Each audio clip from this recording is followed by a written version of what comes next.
In the previous show, I spoke about how it is that Satan tried to marry me off before I got born again. Not born again, but like when I was newly saved, he tried to marry me off to anyone. Mamela, you know, when people pursue you with witchcraft, my ex-boyfriend put a whole bunch of witchcraft on me so I don't go out on him. And then when we broke up, he put a whole bunch of witchcraft on me so I don't date right. So that I will always just basically, you know, whoever I'm with will always basically not compare to him.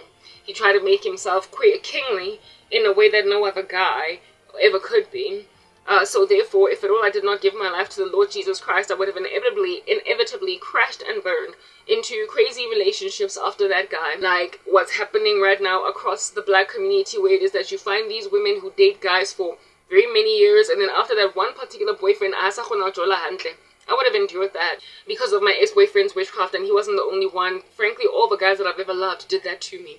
Right? Very well. So therefore, before I got born again, there was quite a few guys that I liked, that I would have considered deeply being with, that I thought this is it, this might be the guy that I finally end up married to. But the stuff just fell through the cracks, even though there was clear interest, even though there was communication at first, even though there was essentially excitement in both of us at first. The guys just fizzled off and fizzled off and fizzled off, and it never caught, it never took.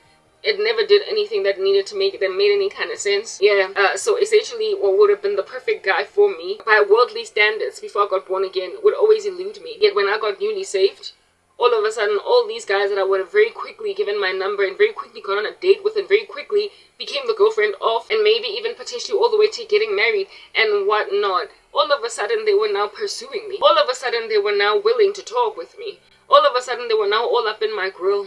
Be they in the office, be it at school where I used to attend, be it out in the wilderness.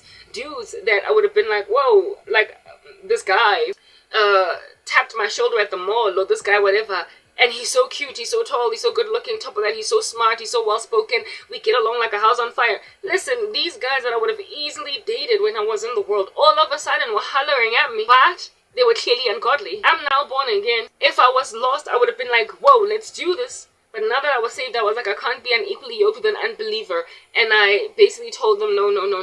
Every last one of them, the devil did try to marry me off. But he certainly has also worked really hard to keep godly men away from me. South Africa.